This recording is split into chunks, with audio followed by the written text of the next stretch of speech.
Hello, everybody, and welcome back to another episode of Sports Speak, episode 112. Thanks for joining us either on YouTube or Spotify. I'm Eddie Kalegi.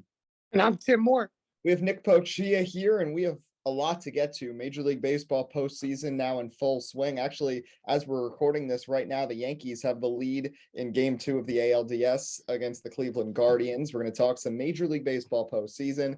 The NFL, the NFC East has been really good for all three of our teams. Tim is actually looking like he was smart with his 11-6 Giants predictions so far, at least. So we'll talk about that and also preview the NBA season, which begins in just 5 days. But of course, as always, with the picture behind me, I do have to start with the elephant in the room, and that is the New York Mets being eliminated from the postseason.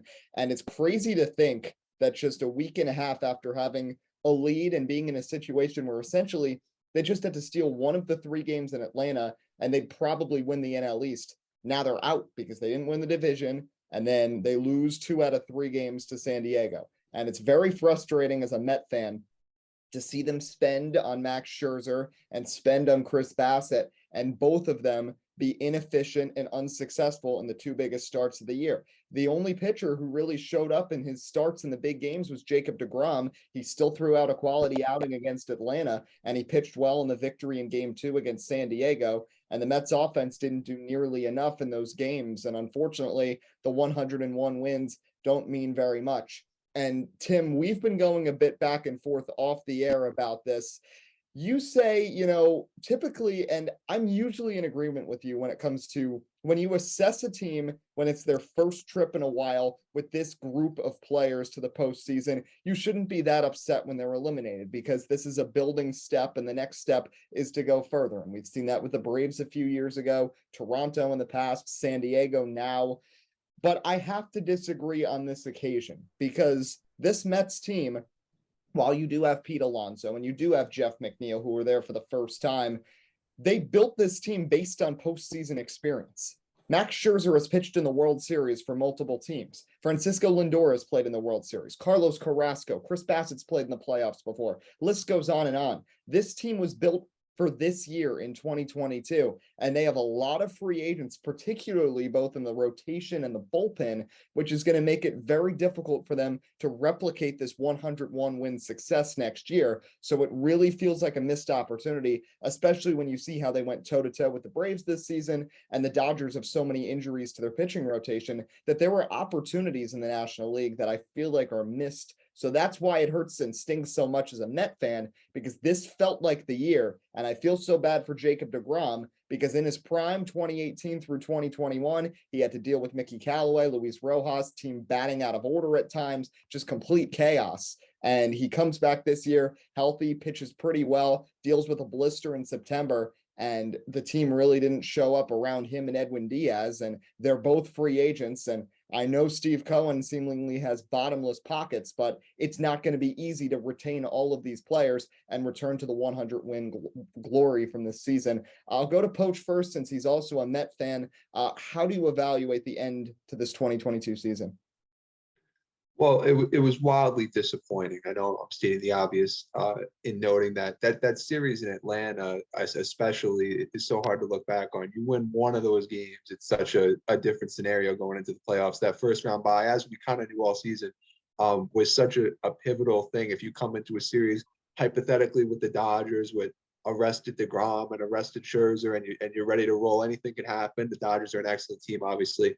But that series with San Diego, brutal. I had a lot of optimism after Game 2. That was a very exciting, looked like a momentum building win. It turned out not to be. You absolutely cannot get one hit in a Game 3 at home. I don't care if Nolan Ryan's pitching. It cannot happen.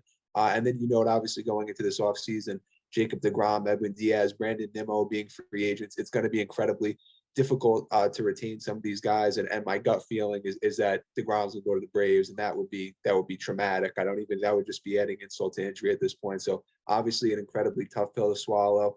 But I do want to note an incredibly fun season. If we could ignore these past couple of weeks, like you said, it felt like the year to win 101 games is encouraging. But now it rests on Steve Cohen and Billy Epler's shoulders to figure out how to not only retain most of this group, but bring in some of the missing pieces. Obviously, we discussed at catcher.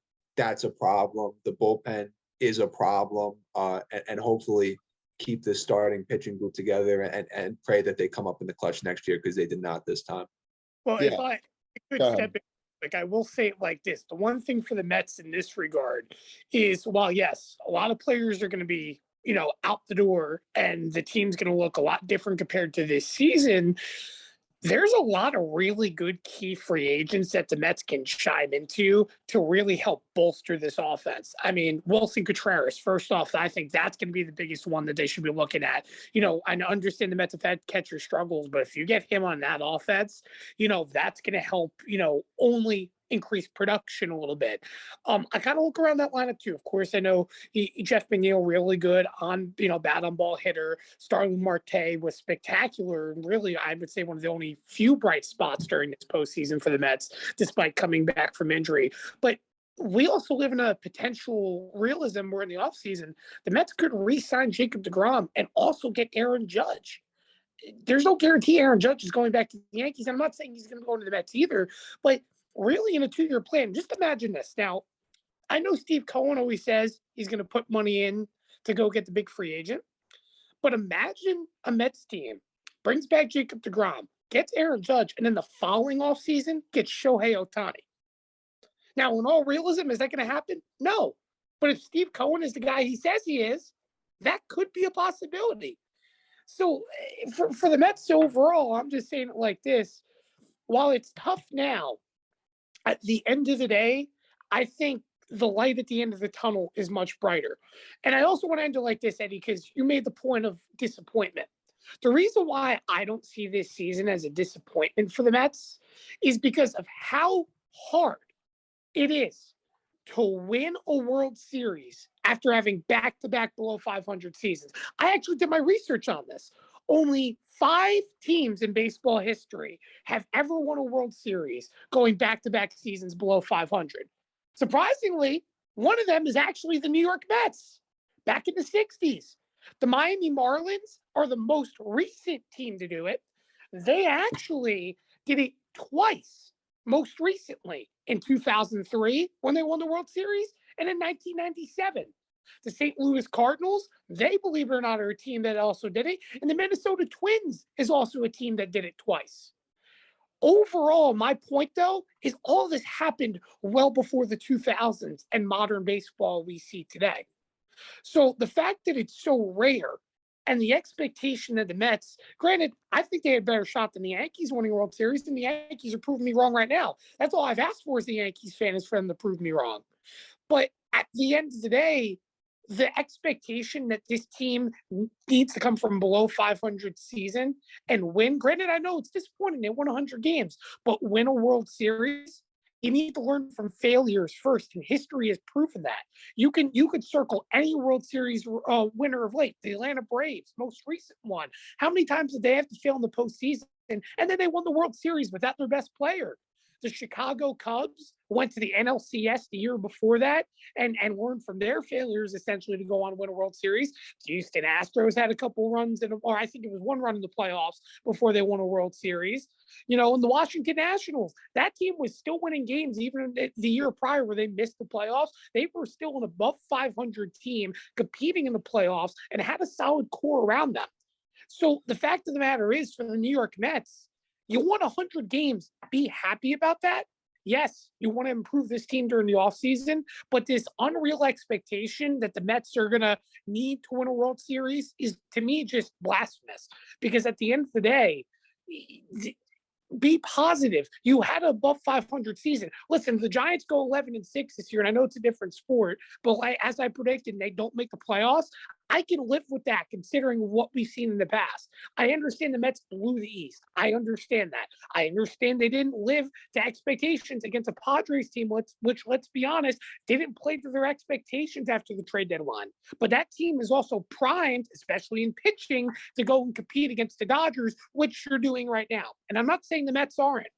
But the fact of the matter is, you played a really good baseball team that just hadn't played it since the deadline, and they're just hitting their stride now. And next year could be different. with the way the playoff system is, as long as you may win that NL East, you can get a bye in the first round, and you're not going to have to play the Dodgers in the second round. Well, let's be honest. If the Mets did win the series, they would probably be losing to the Dodgers right now. Yeah, I understand that. But my general frustration comes, I can't compare it to the New York Giants because the Mets constructed their roster for this year based on winning it this year. I'm not saying I agree with that strategy necessarily, but when you look at the free agents they have now and how they put this roster together, this was looking for 2022 to win the World Series. That was their goal. Steve Cohen, when he came in, he wanted to bring a World Series to them within 3 to 5 years. And I'm not saying it's going to be impossible next year, but you have a lot of questions about who you're going to sign. And I don't really trust Billy Epler because Billy Epler needed to make splashes at the trade deadline. And the only net positive they got from the deadline was Daniel Vogelbach. And I'm sorry, as much as I love Danny Donuts, that's not getting you all the way to the World Series. Well, you could improve Vogelbach. I mean, let's be honest. The fact, and I'm not saying him himself, I'm saying his position, though. You could probably go and get a better DH as well. Again, this is the reason why I'm saying this offseason, in my opinion, I know we said this year, make or break, get players on the roster for the Mets, but this offseason, in my opinion, makes or breaks the Mets' future. Because if they turn around this year, right, they lose a lot of guys, they lose Jacob deGrom, they lose key pieces, and they go below 500 or around 500 again, don't make the playoffs, that's concerning them for me because they're taking a step backwards. But I feel the Mets can only improve from this. And again, I've always talked about here on Sports Speak about being a heavy advocate for change. The one thing that I can like about this for the Mets, that means they're not going to be complacent when coming back with a roster from learning from failure. Yeah, you're going to have some key pieces back, absolutely, but they can only grow from this, in my opinion. And I think the first sign again is, yes, you bring back Jacob deGrom, you bring back Edwin Diaz, but you turn around, you get a guy like Wilson Contreras to play catcher. You turn around, listen, the biggest statement for them is getting Aaron Judge. Rather, he's struggling right now, 4 strikeouts in the postseason in his first 5 at-bats. Who cares? He won MVP this year. That's a big statement. And he stole him from the Yankees secondarily. So at the end of the day, they just need a big bat. The offense is what lost in this postseason. That's what lost in this postseason. And they're a very good average hitting team. But they couldn't come up in big moments, and they just simply need to improve those spots where they lack that production in big moments. And really, let's be honest, Vogelbach, again, low average hitter, a lot of power, but he's batting in the middle of the lineup. What was his name? Darren Ruff? Okay. DH, in my opinion. Yeah, well, yeah, that was a horrible trade. The Mets traded 4 people for Darren Ruff. That was a disaster. And JD Davis went and played pretty well for the San Francisco Giants, but I'll leave it at that on the Mets right now, but obviously frustration as a Met fan. At this point in the postseason, we've seen a couple of upsets, but generally the best teams have looked good so far. Poach, I never asked you during the season. So now during the postseason, from what you've seen so far, what do you see as a potential World Series matchup? It's so tough in the NL. I like the Dodgers. I'm still going to take the Dodgers. I feel like the Braves are the team of destiny. Maybe I'm just biased to say that because I so badly do not want to see the Atlanta Braves or the Phillies, for that matter, win the World Series. In the American League, I don't want to pick the Yankees. I go with the bias again. They've looked good so far. Obviously, I think they're going to get out of this series with Cleveland, but the Houston Astros would probably still be my pick. Yordan Alvarez has looked outrageous in the first couple of games of the series. They talk about October Yordan. Obviously, you have Justin Verlander going to be the AL Cy Young leading that rotation. So they've looked excellent. I'm going to go all chalk here from the Astros Dodgers. Yeah, it's very difficult. I think there's a lot of strong teams on both sides. I'm not going to really break down the Yankees on this episode because I feel like I'm pretty confident it's going to be Yankees Astros in the ALCS, and I guarantee you next week we'll have stuff to talk about regardless of what happens in that series. But I'll say Alvarez is having a very, very David Ortiz-esque playoff to this point. Granted, it's 2 games, but you talk about big swings, big moments. The Astros, if they face the Yankees are in for a very tough ride because he is locked in right now. And that is someone just like Aaron Judge before, the end of the season struggles. Every pitch is going to mean something against Yordan Alvarez. That's for sure. So the MLB is in their postseason. The NFL just getting started about a month in. And as crazy as it might be, 3 of the best teams in the NFL are all in the NFC East, and we're each a fan of one of them. The Philadelphia Eagles are 5-0. They will be facing the Dallas Cowboys, who are 4-1, and somehow the New York Giants are 4-1. And I guess Tim's 11-6 prediction, which I ripped apart, is not looking that far-fetched. Now, they still have a long way to go, but their schedule is very manageable through the middle portion of the season. Jacksonville, Houston, Seattle, Detroit, a lot of winnable games there, along with 2 matchups with the Washington Commanders. But I'll go to the Cowboy fan first, and Nick Pocchia. Big matchup with us, the Philadelphia Eagles. I'm excited to go over College Ave at Rutgers and watch it on the big screen with some Eagle fans on Sunday night. But the big question with Dallas, Cooper Rush has done the job. Dak Prescott has been out since week 1. We still don't know 100% who's starting Sunday night. I have a feeling it's going to be Cooper Rush. But once Dak is fully healthy, are you still want him as the starting quarterback, or are you going Skip Bayless mode and are impressed with what Cooper Rush is doing? Yeah, I think you have to stick with Dak. Obviously, a ton of credit to Cooper Rush, who I believe is now 5-0 in his career as a starter in the NFL, which is incredibly impressive. I hate to throw around the phrase game manager because I know that's like a media favorite, but I think it's fairly descriptive of Cooper Rush. He's played excellent, but you look at the Los Angeles Rams game, that had a lot to do with Micah Parsons and the Cowboys defense being absolutely outstanding. Cooper Rush, I think, was 10 for 16 for 102 yards. It was the run game and the defense.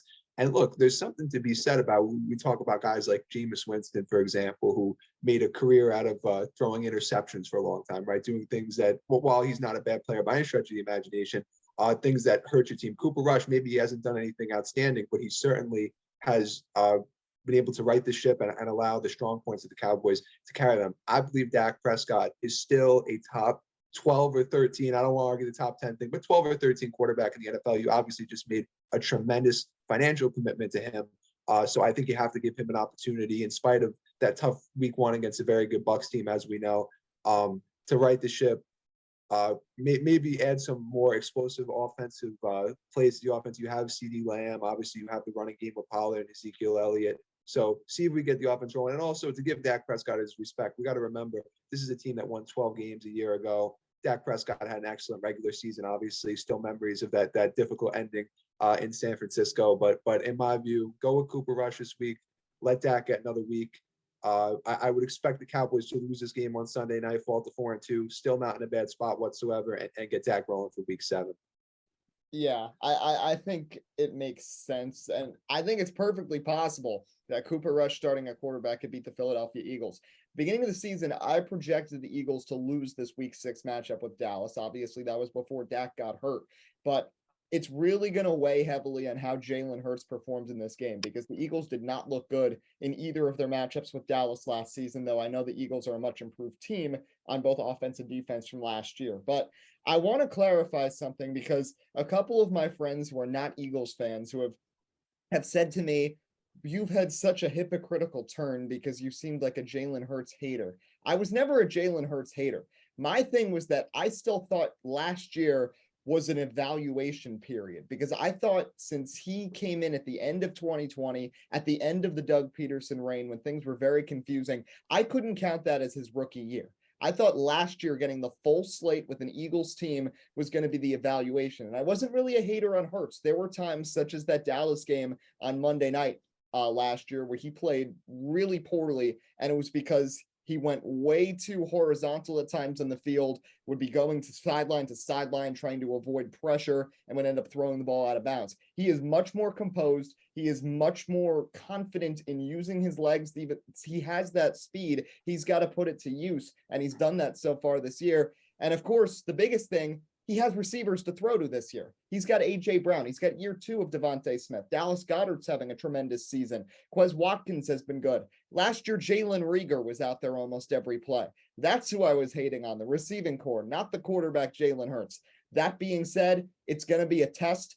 I think he's going to be able to find receivers through that Cowboy secondary, but it's all about the front 7. How much pressure can Dallas bring? How much can a still aging offensive line in Philly hold off Micah Parsons and the Cowboys rush? That's going to be the big question in this game, but it's going to be a fun matchup on Sunday Night Football for first place in the NFC East. But there's another team up there The New York Giants are 4-1. They somehow went to London and beat Aaron Rodgers and the Packers. They already have a last-second victory over the Titans, so they've beaten both number 1 seeds from last year.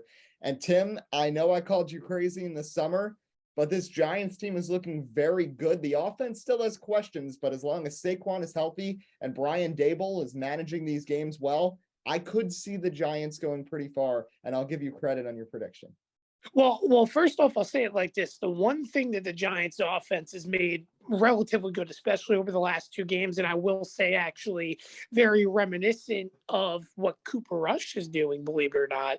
And I know Poach mentioned being a game time manager, but the one thing I've noticed that Dallas has done so well since Rush has become quarterback is that they're not exactly going into that big rush for hurry up and tempo as much as they used to. So really what that means is they're mixing up the offense, they're taking their time so on, and they're constantly milking off the clock. What the Giants do in the first half, what is so frustrating to me a little bit is that they're slow starters in the first half. But there's a reason for that. The reason for that is because they come with their little bit of scripted plays, like most NFL teams do, and they just try to get Daniel Jones in touch and rhythm early so he gets that confidence and feeling going. Come the second half, they let it go and they let him roll free to what they feel confident with based upon what they're seeing. The Giants' offense is as simple as this: see and react. And it's that simple. They're not putting Daniel Jones in critical situations. They're putting him in spots to feel confident. They know the offensive line isn't good. He gets one read, another read, and then he takes off if he doesn't see anything. They're making it so simple that that's the reason why the Giants are finding so much success. Now, every receiver in the world has gone down for the New York Giants. Literally every receiver in the world. At the end of the day, Darius Slayton, who was going to get traded or cut, maybe the best receiver the Giants have right now when it's all said and done. The secondary, they beat Green Bay with every corner going down at some point. You had Nate McLeod be the number 1 after Fabian Moreau got hurt. And Fabian Moreau, first off, I don't even know how no team picked him up and the Giants ended up grabbing him onto the practice squad because he's still a very, very solid corner. But the Giants lost to Dory Jackson and Fabian Moreau in a game and had to play with practice squad players in the secondary and somehow still found to beat Aaron Rodgers. But again, finding ways, coaching ways. The Giants are doing that so well, but it seems on either side of the ball. Granted, my only criticism defensively, and it's not even much, you got to tone down the blitz on 3rd and long. How many times do we have to allow a 3rd and 20 conversion this season? That's a little bit crazy. But both sides of the ball are playing such good game time manager and controlling what they can control that gives me confidence in this team. Now, I'm going to be honest, we're not going to win this week. We're facing a real in-tune offense for the first time this season. Don't get me wrong, Aaron Rodgers is a good quarterback, but that offense is not in tune. They're barely scoring above 20 points a game. I would argue the same thing if we played the Tampa Bay Buccaneers for the record. I think the Giants would have had a good chance against Tampa Bay, believe it or not. But with how it is for Lamar Jackson playing out of his mind right now, and this offense, the Giants are going to have to really focus on a big run approach defensively. But I just don't know because I don't even know if we're going to have Leonard Williams this week. And that's to me the big difference maker for this defense. And the last thing I'll say about the Giants, the fact that we're still doing this all without nobody being healthy, I would say we have even more injuries compared to last year. So I feel confident. I feel confident about the future. But Daniel Jones, what he did in London for me, playing his hand bleeding, going down, showing toughness. That's the ideal method of a leader for the New York Giants. And I'm not saying he's the quarterback of the future, but it's moments like that that make me glad he's my quarterback because of the fact that he's just simply out there balling and giving his best, despite all the wrongdoings around him right now in this team. Yeah, credit where credit is due for sure for the Giants. 3 teams doing great in the NFC East. Then there's the Washington Commanders, but they did win last night, and credit to Brian Robinson on his first NFL touchdown. But Thursday Night Football, man, they've got getting some pretty bad games. Of course, what happened last week with the punt bowl with the Colts and Broncos, and not much better than the past week. Coaches would rather Thursday night football not exist, for the record. You could almost ask every NFL coach. They just don't feel Thursday night football is a necessity. And I'll say, of course, we know it's not going to happen for ratings purposes, and so on. But at the end of the day, right now, early on, the NFL has proven a very strong case on why Thursday night football should not happen. The last 2 weeks have been horrible. And by the way, the Broncos play Monday Night Football this week, so that doesn't help. Yeah, they got screwed by putting Russell Wilson on way too much in prime time. That's why you have to be more flexible to be able to flex games in between. But Monday Night Football, you kind of box it in. But Denver is on way too many primetime games. But I'd be curious to see how the ratings actually go for Thursday Night Football this year, because now that it's on Amazon and a streaming service, it's going to be harder for some of the old guard and the older fans to be able to watch it. And I think people are going to start getting fed up with some of these matchups and just not that much scoring. Next week is Saints Cardinals, so you got to think at least there's going to be a little more offense played in that game. Those two teams are more having poor defenses. But it depends. It depends because I think Jameis Winston is coming back this week, if I'm not mistaken. But let's say if he gets hurt again and it's Andy Dalton under center, you don't know. And let's be honest, the Cardinals, it could be a blowout for them on the offensive end, but they're not playing to their best. And also, when do they get DeAndre Hopkins back? I forget. I think that's 2 weeks from now. I'm not sure. It might actually be next week's game. I should know this. I have him on way too many fantasy teams. Oh, I don't know. I want to say one last thing, of course, not related to this, but the team, honestly, I think that's really surprised everyone the most. To this point, of course, I know the Jaguars have been surprising with how they've turned it around. But I'll say it like this, at least the team that has maybe surprised me the most to this point, that is the New York Giants, honest to God, has maybe been the Browns and the Ravens. I know the Browns have had a couple collapses, but the fact that they're still competing every week with Jacoby Brissett under center. And let's be honest, we thought going into the season, trading Hollywood Brown was crazy for the Ravens. But the fact that Lamar Jackson's playing out of his mind, wants a contract, and is doing what he's doing, and they're finding this much production with their offense is something to commend. So I'm eager to see how this AFC North plays out moving forward, because it's going to be competitive. Yeah, Seahawks have been really impressive too. Geno Smith, of course, they're the highest scoring offense in the NFL. And then it'll also be interesting to see how these rule changes continue to affect things. Of course, following Tua's injuries, the NFL kind of overreacted, and we had some very questionable roughing the passer calls on Monday Night Football and then in the Bucs-Falcons game as well. So be curious to see how that works out in week 6. Well, we got about 10 to 15 minutes left, so figure we turn it to the hardwood now. 2022-23 NBA season set to begin in just 5 days. I'm very excited for it. First, a little disclaimer. I'm going to be posting on Twitter at SportsSpeak Live all of our department, predictions and stuff for the season, but I want to talk about some key topics and do some rapid fire with you guys to finish up the show. And I'll go to Nick first. The Brooklyn Nets. Now, Ben Simmons is there. Ben Simmons has looked pretty good so far in the preseason. I know the thing that's gone viral the most is him missing easy jump shot in the open practice, but he doesn't have to score that much on this team with a healthy Joe Harris, Kyrie, and KD mixed in. And despite all the tensions from this offseason, the Nets look pretty good so far in the preseason. My question is, how successful can they be, and how good do you think Ben Simmons is going to be this season? Well, they have upside just based on the talent you just discussed. They have NBA championship upside always, right? The biggest issue with this team, as we've discussed extensively, has been it's always felt so disjointed. During the Kyrie, KD, Harden era, it felt like they were never playing together, and they would falter every season. And it feels like that could be a problem again. But now Ben Simmons, KD, and Kyrie who all come with kind of individual baggage off the court that prevents them from playing often. So I think if this team can buy into Steve Nash, which it feels like they haven't, actually come together and realize that talent doesn't win games, basketball teams win games, I think they can absolutely make a run in the East, and I think they're NBA championship contenders.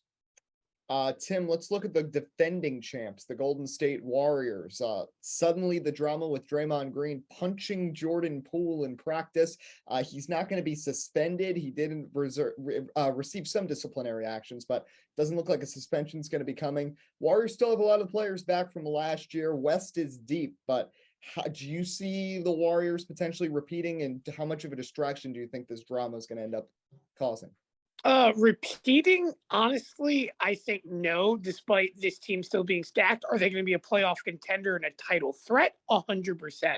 The Golden State Warriors offense and just their ability to play basketball still, regardless of who's on it, is always going to be a threat every year. And as long as this team is healthy, they're going to be very, very competitive in the West. It's just a matter, though, again, of a lot of teams that have made a lot of changes in the West. What can they do to try to answer back? Because honestly, in the past, a lot of people would argue and say, oh man, the Western Conference has been, the conference for competitive basketball. But I'll say really this season, it's been the East that's got the biggest of upgrades for a lot of teams to try to play competitive basketball. And I'm not saying the West is weak by any means, but it's who could take control and show dominance on that Western side.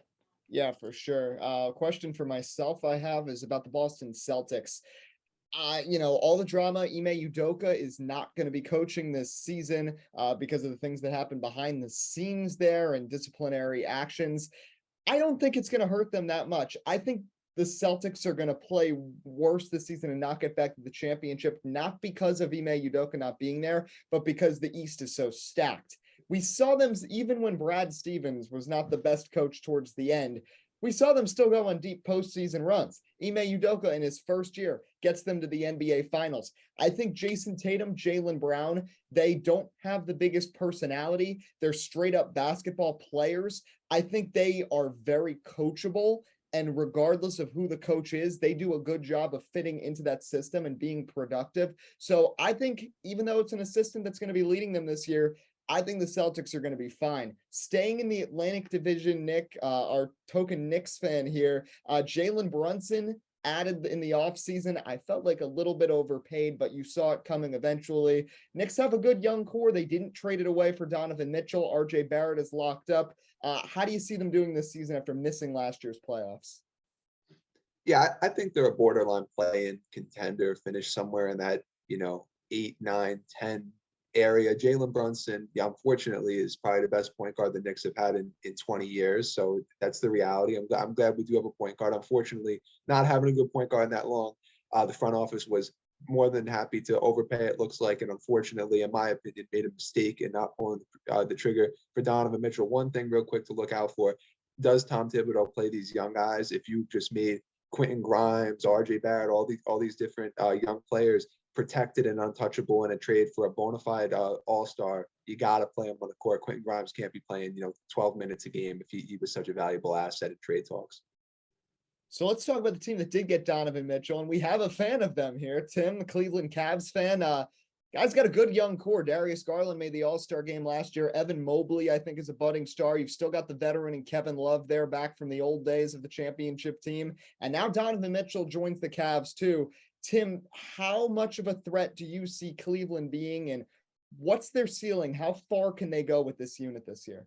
This team is sky high, and I'm going to be honest with you, Eddie. I'm not, trying to get too excited, and I'm not saying they're going to be a championship team, but the NBA Finals could be their absolute ceiling if they put it all together. Listen, I'm not saying Donovan is purely the game-changing superstar like guys LeBron James and so on, but he is somebody that the Cleveland Cavaliers have desperately needed as one of those big shot guys. And this is my one big thing. Listen, Donovan Mitchell, I will argue, granted, he's statistically every year has gotten better in Utah. He played his best basketball when he was on the floor with Ricky Rubio. And Ricky Rubio played his best basketball when he was on the floor with Donovan Mitchell. So with that being said, you mix that with Darius Garland as well and Rubio in and off the floor. I think that team is going to be electric. And the one big thing I love about Cleveland the most too, last year, I know they battled a lot of injuries, but it was also really their defense that stood out. And the fact of the matter that you have a guy like Jared Allen, who I'm very high of when he was back in Brooklyn, to also pair with that team. Oh boy, Cleveland is going to be. I'm going to be honest. For years, it looked like it was dark after LeBron left, but I'm feeling confident. Again, I don't want to go like this in regards to, oh, I can see an NBA championship immediately because I talk about obviously on the baseball side for the Mets, for example. But the ceiling is an NBA Finals visit at least. But I feel very confident. Might I add to this team at times last season competed to try to be a part of that 1 seed. They had control of it at one point last year. So getting Donovan Mitchell is only a perk. So my point is for Cleveland, we could see this team competing up there for 1 seed. Not saying they're going to get to it, but I want to see at least a solid playoff run. Not, again, maybe not a championship run, but a solid enough playoff run to say, hey, they can play complementary basketball, and this team can get another superstar in the following offseason to help only bolster this roster even more. Yeah, and one more quick thing I'll say, that Cleveland didn't have to give up that much for Donovan Mitchell. I know Colin Sexton is a good player. I know that as a Nets fan, he beat the big three in their first game together a couple of years ago. He had a 40-point performance against the Nets another time at Barclays Center. But the Jazz didn't really get that much back for Donovan Mitchell. And I think once again, it all goes back to the Rudy Gobert trade. They had already gotten a lot back, that massive haul that really changed all of free agency this year. And I think the Jazz were a little more willing to not get as much for Donovan Mitchell after getting that absolute haul for Rudy Gobert. 3 minutes, you know what, Poach, let's talk about the Lakers and Clippers. Clippers going to have Kawhi Leonard back. Lakers pretty much the same unit. They add Patrick Beverley. Don't know how committed Russell Westbrook is. Of those two teams in the City of Angels, which one do you see going further this year? Yeah, I'm going to take the Clippers. I really love that team when they're healthy. Obviously, like you said, we got Kawhi Leonard coming back. Paul George is still outstanding. The addition of John Wall, and also a big underrated acquisition last year at the trade deadline, Norman Powell, who's been excellent for numerous teams, really is in the absence of other superstars, a 15 to 20 point per game scorer. So I love how that roster is constructed. I think they're absolutely championship contenders, especially if John Wall is 75, 80% of what he used to be. The Lakers, it's tricky. I really think that they should just part with those 2 draft picks or whatever Indiana wants, make a move for like a Buddy Hield, Miles Turner type of scenario. I don't think Russell Westbrook's going to work. One thing to look out for, I read a report this morning, I'm sure you guys saw, that they're going to be utilizing Russell Westbrook in the final preseason game with the second unit coming off the benches as sort of a 6-man leader of the second unit. So we'll see what type of things Darvin Ham, who I think is a good coach, is able to do. But out of those 2 teams, I think the Lakers are a little bit more of a fringe playoff contender, and I think the Clippers are a legit championship contender. So we'll have our full predictions, awards, who we have going to the finals, posted on Twitter at SportsBeak Live before Tuesday's opening night. Next week, we'll talk some more NBA as well, and also the MLB postseason. Quickly, we have a Georgia Bulldog here, so I want to finish with this. Georgia and Bama have both nearly gotten tripped up this season, but they're the 2 best teams, I think, in the country. Ohio State there as well. Quickly, Poach, do you see Georgia having a good chance to defend their title? I do. 2 tough games, Kent State and Missouri. Missouri. Missouri especially was the first time since I've been here a year and a half that I've saw them play really outside of against Alabama, a remotely close game where you said we have a chance to lose here. I think a lot of it's going to come down to Tennessee playing Alabama this weekend. Obviously, that's going to be a huge game. Hypothetically, if Tennessee wins that game, they're coming to Athens November 5th in what could potentially be 2 undefeated SEC teams, which would be incredibly exciting. I expect Alabama probably survives, but I think Tennessee's a team to watch out for. But, you know, the college football championship still runs through the SEC, in my opinion. So going to be interesting. Yeah. If he beats Georgia, are you worried? Yeah, it's going to be interesting. I'm happy. I have a. I'm sorry. Not Georgia. I'm sorry. Bama. I apologize. If Bama they beat Alabama, are you worried about that game against Georgia later on in the season? I would be thrilled because I have a ticket, so it would be great. I'd be happy to be there. Two undefeated SEC teams. It'll be fun to watch. Fun college football slate coming up this weekend, but that'll wrap up this episode of Sports Speak. More coming next week. Thanks to Poach for joining us. Until next time, I'm Eddie Kalegi. And I'm Tim Moore. Signing off of Sports Speak. We hope you have a great rest of your weekend.